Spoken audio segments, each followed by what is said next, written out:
I see you. I see you. Really take this feeling. I see you. I see you. Now I'm really just to get this feeling.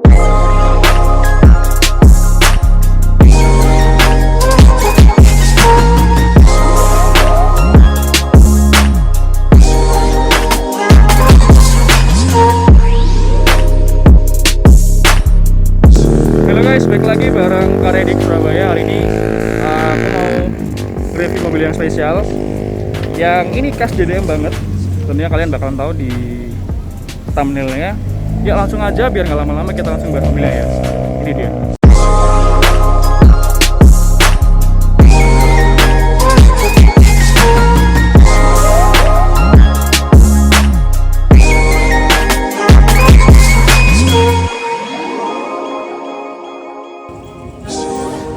Nah, jadi ini dia guys mobilnya. Jadi ini adalah sebuah Toyota GT86. Ini adalah saudara kembarnya Subaru BRZ atau Scion FRZ.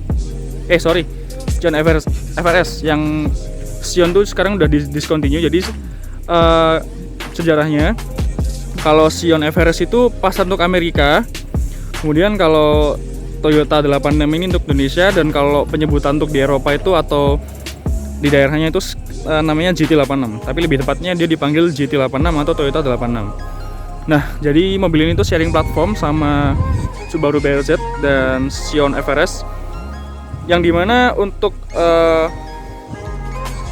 pembuatan development chassisnya, bodinya, interiornya itu dari Toyota, sedangkan untuk bagian performance-nya, bagian berpacunya itu bagian mesinnya itu dari BRZ, karena mesinnya pakai mesin boxer flat 4 dari Subaru yang berkode mesin FA20.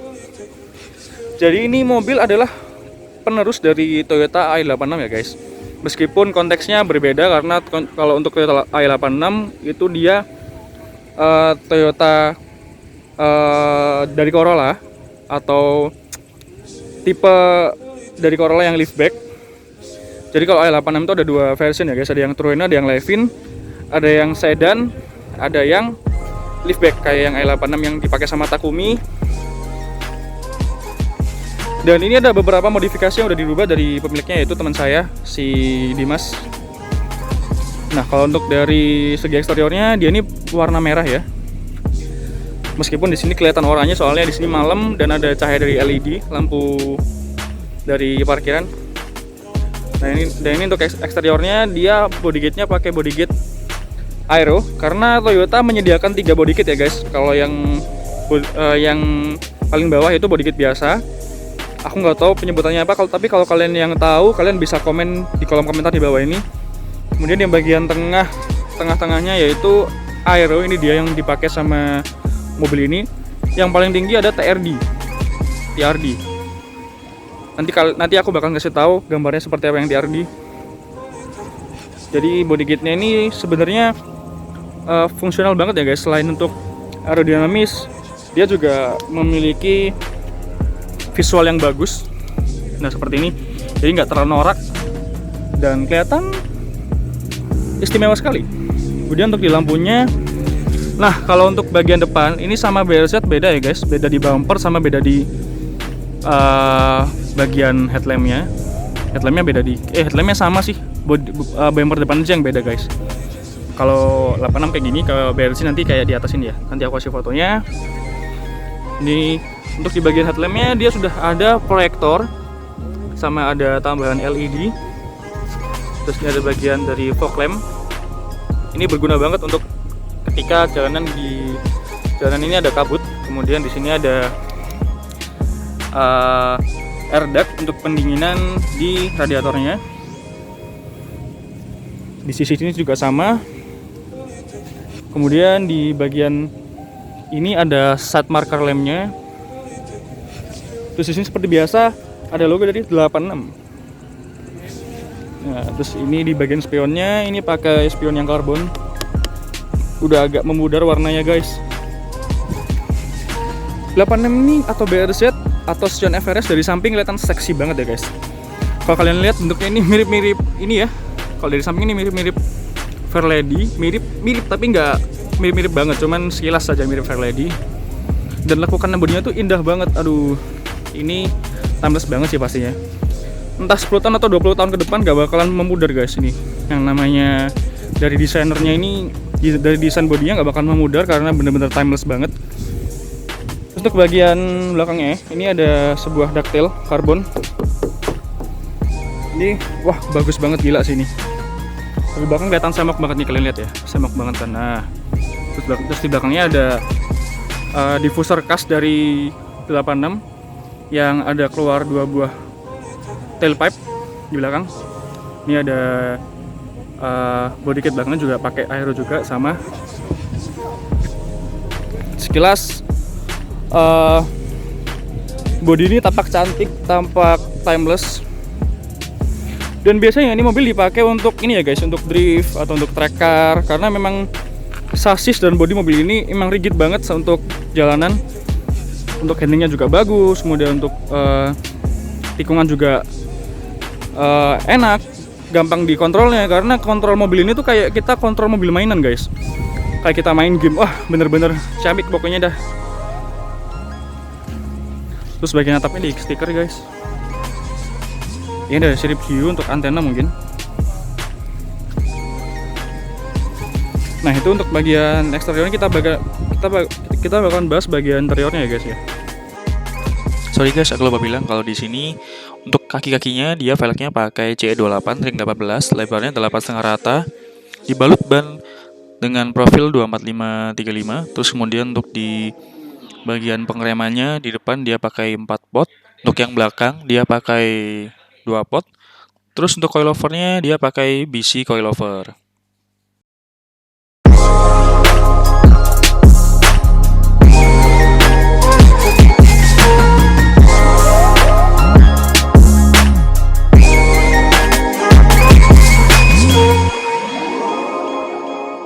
Nah jadi ini dia interior dari 86 ini guys. Nah ini interiornya bener-bener driver oriented banget ya. Dan desainnya itu udah kayak mobil racing ya. Maaf aku pakai flashlight karena ini gelap banget nih malam. Nah dari door trimnya sendiri dia campuran dari bahan yang empuk, yang soft touch. Cuman bagian dashboardnya ini hard touch. Terus ini ada konsol untuk pengaturan AC, pengaturan traction control. Di sini juga ada untuk pengaturan ini mode sport atau mode snow. Di sini ada untuk pengaturan kursi. Seperti biasa, Toyota untuk mobil sportnya menyajikan interior yang luar biasa ya guys. Maaf, nah ini setirnya juga sama kayak punya BRZ sama Sedan Everest. Dan di sini kalau kalian lihat ini di sini ada semacam ini ya gundukannya.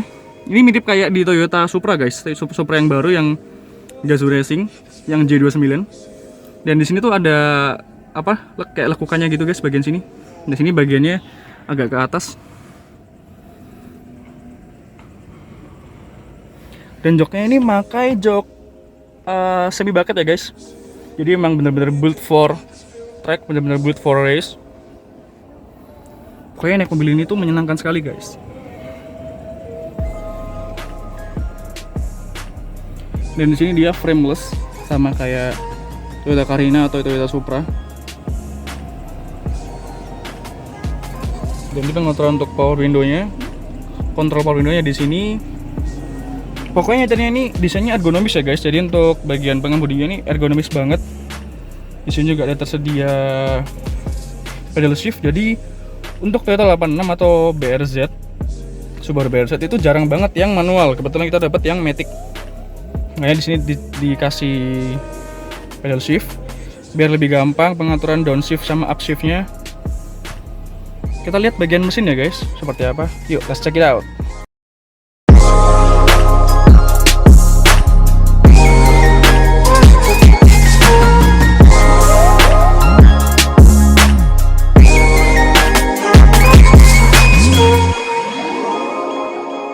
Nah ini untuk mesinnya guys, jadi ini lebar pacunya. Mesinnya flat 4, boxer 4. Ini development dari Subaru. Ini mesinnya dengan kodenya FA20. berkonfigurasi flat 4 atau boxer dengan displacement sebesar 2000 cc atau 2 liter yang menghasilkan tenaga sekitar 200 horsepower guys on crank. Jadi mesin ini nggak terlalu potensial banget, tapi yang bikin mobil ini ikonik yaitu memiliki handling dan sasis yang rigid sehingga mudah untuk dikendaliin di sirkuit-sirkuit yang banyak tikungannya guys. Jadi mobil ini tuh menang di tikungannya karena handlingnya itu bagus banget, handlingnya nyaman banget. Pokoknya mobil ini mudah dikendaliin. Ini mesinnya masih standar ya guys, masih bawaannya. Cuman diganti replacement open filternya pakai K&N. Di sini untuk pipingnya dia pakai stainless. Terus jamurnya pakai yang seperti ini. Ya mesin ini lumayan reliable, cuman nggak terlalu potensial. Cuman mobil ini uniknya per silindernya itu ada 2 injektor ya guys. Jadi kalau misalnya dikasih force induction kayak turbo itu bisa naik sekitar 50% dari horsepower yang dihasilkan dari mobil ini guys. Jadi kalau misalnya mobil ini pabrikannya itu mengeluarkan sekitar 200 horsepower, kalau diberi force induction seperti turbo charger itu bisa naik sampai 300 horsepower guys. Karena 50% dari 200 kan 100 horsepower, ditambahin jadi 300 horsepower. 0 ke 100 sekitar 7 detikan ya guys ya, 6 sampai 7 detikan. Aku kurang tahu pasnya berapa. Kalian kalau misalnya yang tahu, kalian bisa benerin di kolom komentar di bawah ini, oke? Nah, di sini aku akan cobain untuk jalan, untuk rolling. Nah, ini aku udah masuk. Pertama-tama aku harus nyalain lampu depan dulu. Ini mesinnya udah aku nyalain, terus siap-siap untuk pakai seat belt. Atur dulu dimana AC-nya biar adem. Karena emang di sini Surabaya itu walaupun malam memang panas guys. Nah, ini aku mulai jalan. Di sini agak sedikit ada trouble ya, karena ada sedikit masalah di bagian pengapian mungkin atau bagian kelistrikannya, karena di sini ada sedikit berebet dari RPM bawah hingga RPM 2000 itu berebet. Kalau yang aku rasain di BMW Q36 waktu masih trouble, itu bagian koilnya ada yang mati satu, jadi sedikit bikin berebet. Terus biasanya juga kalian harus ngecek di bagian businya itu mungkin ataukah kemasukan oli atau enggak. Terus bisa jadi di bagian air mesh sensornya yang bagian pengatur untuk keluar masuknya udara atau oksigen. Dan di sini aku mulai cobain untuk jalan biasa. Di sini emang agak sedikit stiffing atau bumpy ya, karena dikarenakan di sini memakai coilover untuk di bagian suspensinya. Terus untuk suara knalpotnya sendiri memang di sini udah di custom ya. Jadi suaranya sedikit lebih enak, sedikit lebih crunchy. Terus handlingnya mobil ini enak guys, kayak mobil mainan, kayak mobil kita main di MT gitu. Jadi mudah untuk kendaliinnya. Terus rasa berkendaranya itu nyaman juga, tapi kekurangannya itu tadi agak keras, emang ciri khas dari mobil JDM. Tapi mengasihkan guys nyetirnya. Ini bener-bener posisi driver oriented banget ya, layaknya BMW. Terus untuk di bagian body rollnya dia hampir gak ada sama sekali guys. Karena di sini Toyota atau Subaru tuh pintar untuk ngebikin substitution weight-nya di depan itu sekitar 45, di belakang 55. Jadi almost balance. Kalau aku bilang sih almost balance. Terus untuk bagian entertainmentnya juga kalian bisa ditunjang sama head unit double din yang ada layarnya. Terus yang bikin aku miss di sini sih ketika kalian udah menginjak RPM 2500 ke atas itu VVT ya, rasa boxernya, mesin boxernya bekerja lebih ringan, lebih enteng, lebih kerasa tendangannya. Nah mungkin untuk kalian yang punya BRZ atau kalian punya 86, kalian juga pasti ngerasain hal yang aku rasain juga guys. Di sini itu enak, terus ya nyaman lah. Kalian bisa belajar drifting atau belajar track car juga. Oke, sekian dulu guys, sampai jumpa di video selanjutnya. Now I'm really just a